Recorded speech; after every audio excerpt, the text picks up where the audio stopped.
This is episode 254 of the Super League Pod, where we get social whilst keeping the distance as you get 3 regular hosts and 1 special guest host. We talk seriously about the unavoidable topic of COVID-19 and how to have regard for your own and public safety, then talk less seriously about men who had little regard for their own nasal safety, as we talk favourite fullbacks with your fan views too. Plus, we have some recommendations for how to spend your time on lockdown, although however long that is, you'll never complete the world's hardest jigsaw puzzle. Wash your hands, keep your distance, but get strapped in. It's SLP time.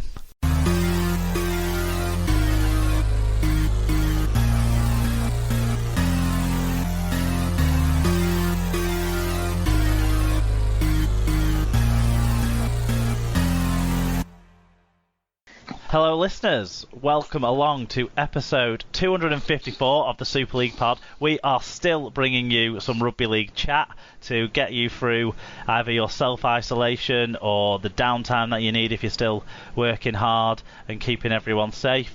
So we've got an episode for you, and we're trying to make SLP a bit more social during this downtime where we all have to distance from each other. So we've got myself, Mark, normal host, Alan, normal host, Tim, normal host, and special guest as well joining us from the start of the show, Paul O'Brien. Hey! Hi, thanks for having me along tonight. No, it's great to have you, Paul. And actually, we'll start, before we give a big shout out to our sponsor, we'll start with a big shout out to people like yourself, Paul, people who are working out there in the sort of healthcare and NHS and caring care sectors, and all of those people that are helping keep us all safe and well and protected. And then obviously, as well as you guys, a big shout out to everyone who's working in the supermarkets. They've had a real rough time of it late, so thanks to all those guys, constantly keeping the shelves as stocked as possible, keeping the deliveries coming in as much as possible. And all the delivery drivers, be they just dropping stuff off at your front door or taking stuff to supermarkets. Without all these people, we would be having an even shitter time than we're all getting through at the moment. So thanks to you, Paul, all your colleagues in the NHS and everyone else that's out there doing great work for us all to make things move as best as they can in this weird of times. I don't know if you guys have anything to add to sort of the general shout-outs whilst we're covering that? I think you've done a very good job there. Well, in that case, Al, do you want to give a shout out to our episode sponsor? Yes, so this episode is sponsored by Rob's Toy Shop. You can find a wide range of toys, gifts, rugby league birthday cards and more at Rob's Toy Shop on eBay. Visit stores.ebay.co.uk/Rob's Toy Shop, and on any order over £5 you get 5% cash back, and 1% of your order value will go into the SLP coffers by putting SLP discount at checkout. Yeah, thanks to Tom Andrews, who made a purchase through our sponsor Rob's Toy Shop this week, and that gave a little bit of a kickback to us as well, so thanks very much to Tom for that. Thanks to Alan Walker, who made a donation this week. He basically said for us to spend it on beer and basically drink ourselves through the oblivion, which seems like a very Alan Walker gesture. Obviously, we don't know what's going to be coming. As we're recording this, there's more announcements going to be made by the government, so we don't know how much you can get out there and support small businesses like Rob's Toy Shop, which is obviously an online business anyway, which is great because they should hopefully still be able to do deliveries. But do support businesses as much as you can in these tough times, and especially our sponsors and partners. We've got obviously a weird show, guys, coming up for everyone tonight. We're going to do news, and it's going to be basically this week in coronavirus. It is kind of what we're going to do. We're going to run through in the news section the week's events, and then culminating in what's been announced today as we record the 23rd of March. Then we're going to have a couple of fan views in on what to do in the coronavirus crisis. We have got some other bits of news. The Rugby League world is still turning. There's 4 or 5 pieces of news to mention. And then the last round of live fixtures for a while. We've got the NRL results and your fan reviews and the Britwatch stats to go through. That's kind of it, but we've decided that we're going to start talking about our favourite players, and we're going to start with fullbacks. So we've got loads of views from everyone else. Paul, you're on the list of views. You can widen out your view when we get to that as well, which is great. And we'll talk about our favourite fullbacks and see where that takes us. Maybe talk about some of our favourite matches involving fullbacks, and if Saints fans want to not hear about the 2002 Challenge Cup final, then they'll know to turn off about halfway through the show. Shall we do some news then, guys? Yes. Do it.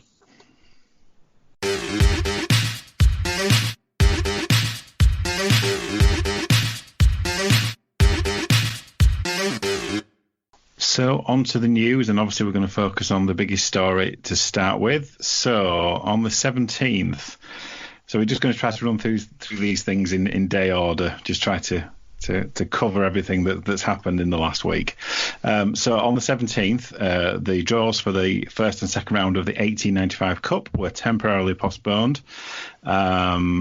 Also happened on that day, the get-together of the England squad that Sean Wayne was putting together was cancelled. The England wheelchair squad meet in Sheffield was also cancelled that day. The Championship and League One clubs had a conference call to discuss the impact of the suspension, and the Leeds Rhinos said that 8 members of their first team squad and backroom team were in self-isolation after showing possible symptoms of the virus. Yeah, on to the 18th of March then, last Wednesday. We finally found out who the Leeds Rhinos player was who had kiboshed the Catalans game until everything else kiboshed that game from ever possibly happening. It was Joe Greenwood, the on-loan forward. He said he was tested coronavirus, but the results did come back negative for him. It was also reports started to be mentioned about how players in England might start to defer part of their wages to help clubs who are hit financially by coronavirus. Obviously, I think the government measures were only being kind of loosely talked about and not quite understood at that stage too. I think we'll get a bit more on what the Players Union said on one of the future upcoming days that we'll do. TotalRL.com reported how Super League clubs were handling training in these times. And at that time, so this is as of last Wednesday, they reported that 3 clubs, Catalans, Huddersfield and Toronto, had suspended training indefinitely whilst they looked at what options were to come. Wakefield had put the whole club on lockdown until today, but I'm guessing this has been extended. So their stadium's been completely shut and backroom staff are working from home. Castleford, Hull FC, Hull KR and Warrington were continuing to train, but in smaller groups in accordance with advice received from experts.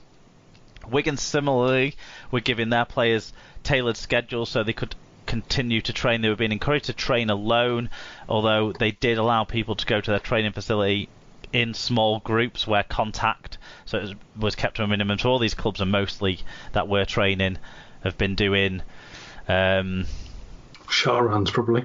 Yeah, they've been treating it like another pre-season, haven't they? Conditioning work. Leeds decided to keep all their players away from a week from their Kirkstall facility, but we're expecting to open it again this week for only the first team players, so we'll see how that goes. And Salford and Saints kind of hadn't really committed to anything. They were suspended training temporarily and we're going to keep reassessing. That was last week. I'm guessing the next time we see an update, all of them will have shut down, have locked down their facilities potentially.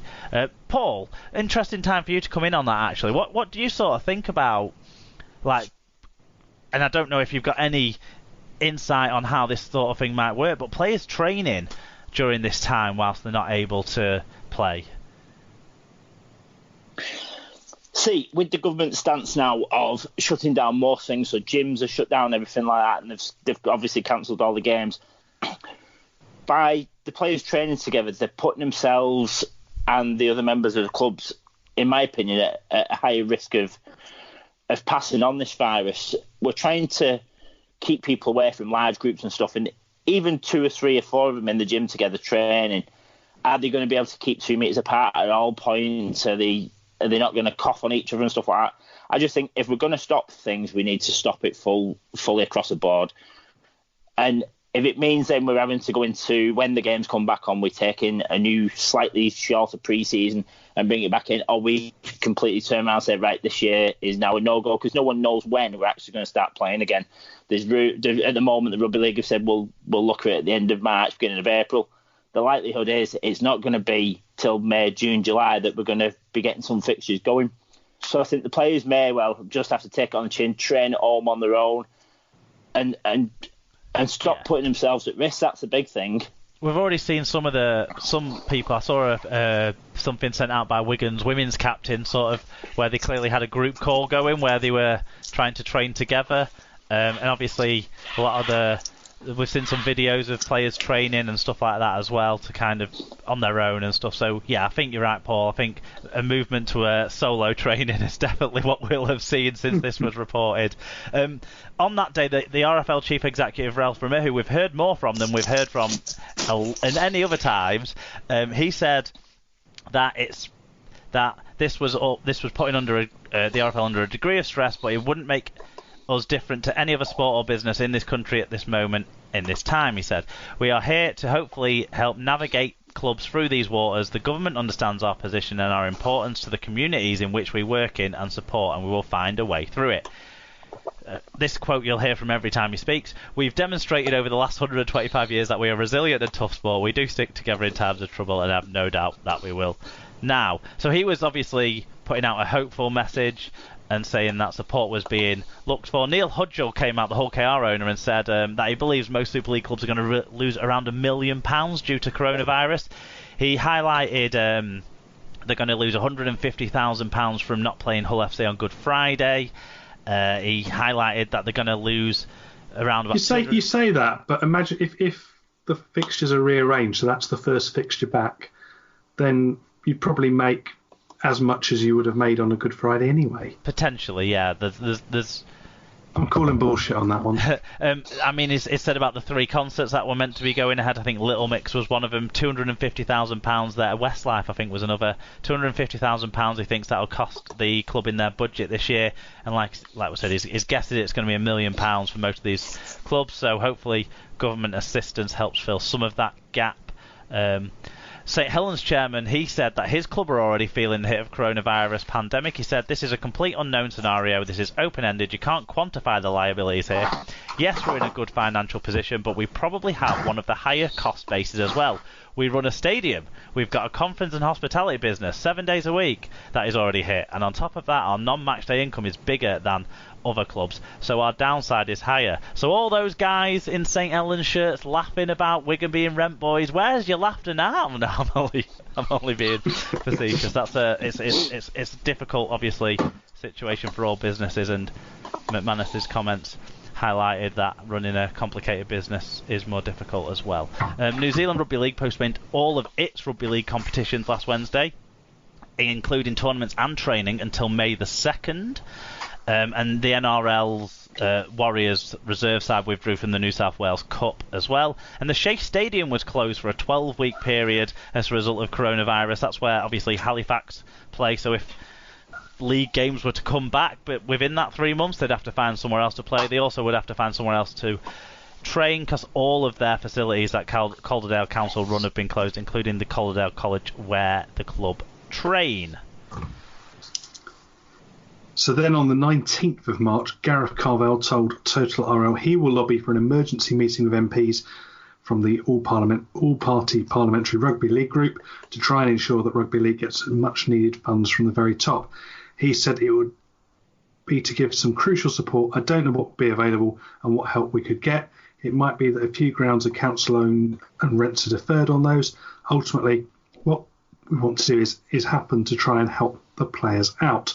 Carver also admitted that he may have to advise players to take small pay cuts for long-term financial security, saying nothing is off the table. I'm preempting several scenarios. As a former player and a bit of a socialist, a bit left-wing, I wouldn't hesitate. But I know some players have short careers, and once you sign something, you want it, no questions asked.